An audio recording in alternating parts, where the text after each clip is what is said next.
আশ্চর্য, আরে বলা নেই কওয়া নেই সোজা বিছানায় চলে এলেন। আরে আমি কি করে বুঝবো এই অন্ধকার ঘরের মধ্যে যে আপনি বিছানায় শুয়ে আছেন? ও, তার মানে আমাকে এখানে শোয়ার জন্য পাঠিয়ে আপনাকে পাঠিয়ে দিয়েছে। তো আর কি করবে, ও বাড়ির মতো তো এখানে এক গাদা ঘর নেই। হ্যাঁ ঠিক আছে, আপনি এখানে শুনুন, আমি বসার ঘরে সোফাতে শুয়ে পড়বো। না না না, দেখুন এটা করবেন না। মাকে কোনোভাবে বুঝতে দেওয়া যাবে না যে আমাদের মধ্যে কোনো মিল নেই। দেখুন আমার মা আমাদের একসঙ্গে দেখে খুশি আছেন, দয়া করে সেই খুশি নিয়েই মাকে থাকতে দিন, বাঁচতে দিন। ঠিক আছে, আপনি শুয়ে পড়ুন, কিন্তু শুনুন ওদিকে পাশ ফিরে ঘুমাবেন, কিন্তু ভুল করেও আমার দিকে গড়িয়ে আসবেন না, আমি কিন্তু ক্যারাটে জানি। ক্যারাটে না আমিও জানি, দরকার পড়লে হাত পা আমিও চালিয়ে দেবো। ঠিক আছে,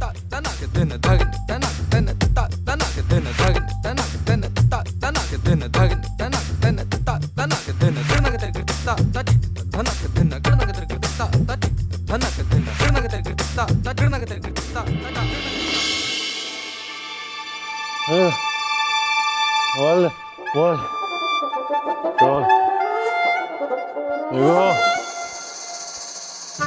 এগো, পাস পাস পাস পাস। ঘুমের মধ্যেও ফুটবল খেলছে, বাড়াবাড়ি।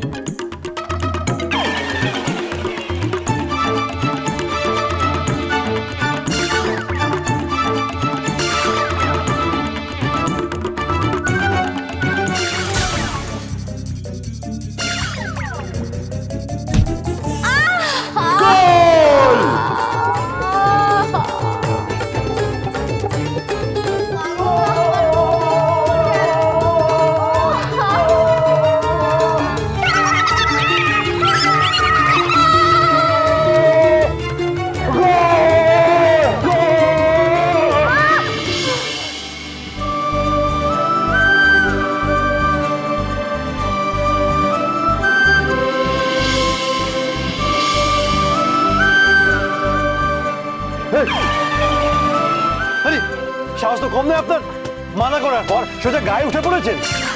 আরে আমি আমি গায়ে উঠে পড়ি? হ্যাঁ আপনি। আপনি গোল গোল বলে লাথি মেরে আমাকে বিছানা থেকে, ওরে বাবা রে আমার কোমরটা, তারপর তারপর জড়িয়ে ধরে বিছানা, ছি ছি ছি ছি ছি। আমি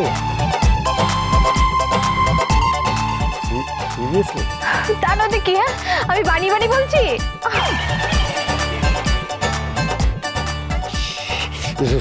সরি সরি সরি সরি, ভুলে গেছে, স্বপ্ন দেখছিলাম, স্বপ্ন দেখতে এত কিছু হয়ে গেল। দেখুন আমি কিন্তু ইন্টেনশনালি এসব করতে চাইনি, হ্যাঁ আর হবে না, মানে সত্যি ভুলে গেছে, ক্ষমা চাইছি।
হচ্ছে আমার, কেন মনে পড়ছে ওসব?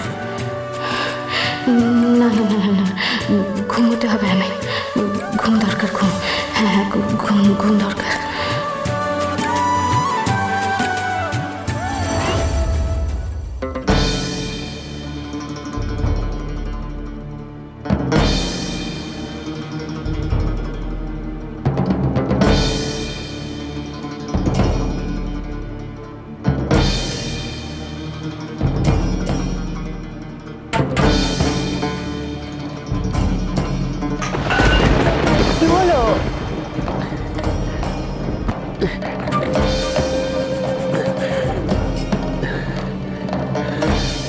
জল জল তো আমাকে বললো অন্ধকারে কি হয়েছে তোমার? ওমা, তোমার কি শরীর খারাপ নাকি? ঘামছো এবার? ওমা, কি হয়েছে? কিছু হয়নি, সেরকম কিছু নয়, সেরকম কিছু নয়। এরকম কিছু নয় বলছো, তোমার তো কথা জড়িয়ে যাচ্ছে। দাঁড়াও, আমি ছেলেদের ডাকছি। আরে দাঁড়াও, ওদের ডাকতে হবে না, ডাকতে হবে, দরকার নেই। ডাকতে হবে না বলছো কি? এখন এই অবস্থায় এরপরে যদি বাড়াবাড়ি কিছু হয়? আরে শোনো, কিছু হবে না, এই সবাই রাত হয়েছে, ওরা শুয়েছে, আমার জন্য কোনো রকম বিব্রত করবার দরকার নেই। নবাব নন্দিনীকে তো নয়, কিন্তু কোনো কিছু নয়। ওরা বিয়ের পর ছেলে মেয়ে দুটোই প্রথম বাইরে গেল, ওদেরকে কোনো রকম ভাবে বিরক্ত করো না। শোনো না, তুমি চিন্তা করো না, আমি একটু ঘুমলেই সব ঠিক হয়ে যাবে। আমি একটু ঘুমলেই ঠিক হয়ে যাবে। ওরা না বিয়ের পরেই প্রথম অষ্টমঙ্গলায় গেছে ছেলে মেয়ে দুটো, ওদেরকে খবর দিয়ে বিব্রত করো না। বড় বৌমার দেওয়া পান্তা ভাত খেয়ে ওনার শরীর খারাপ হয়েছে, এ আমি জানি।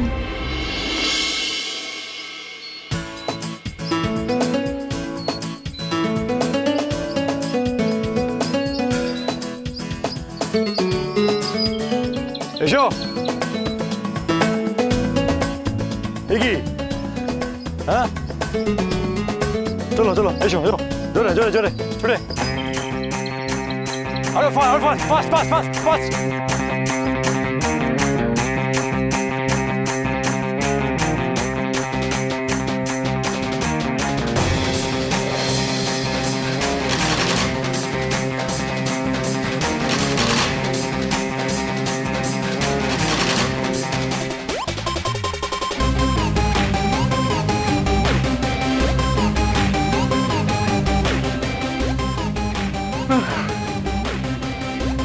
কি হলো? হ্যাঁ, তোমার সঙ্গে পারবো গো, আমি সেলিব্রিটি ফুটবলার বলে কথা। এভাবে ল্যাক প্যাক্সিং হয়ে থাকলে হবে না। শোনো, রোজ সকালে মাঠে আসবে ভোরবেলা, আর এসে খেলবে।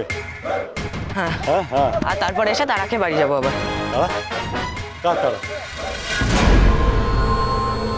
খেলতেও নেবে না, রোজ এসে খেপাবে। ওই যে ওখানে একটা লাল জামা পরা ছেলে আছে, দেখেছি? এক্ষুনি এসে দেখো, বলবে যে এই খ্যাংড়া কাটি, আর তুই আবার এসছিস।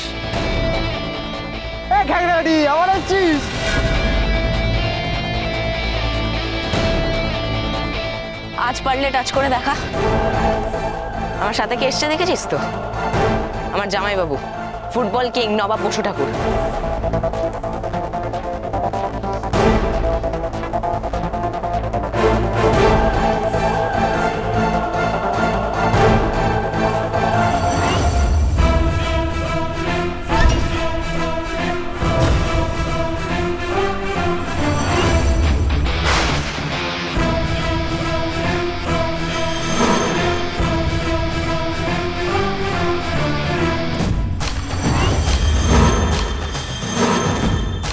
এবার দেখ কেমন লাগে।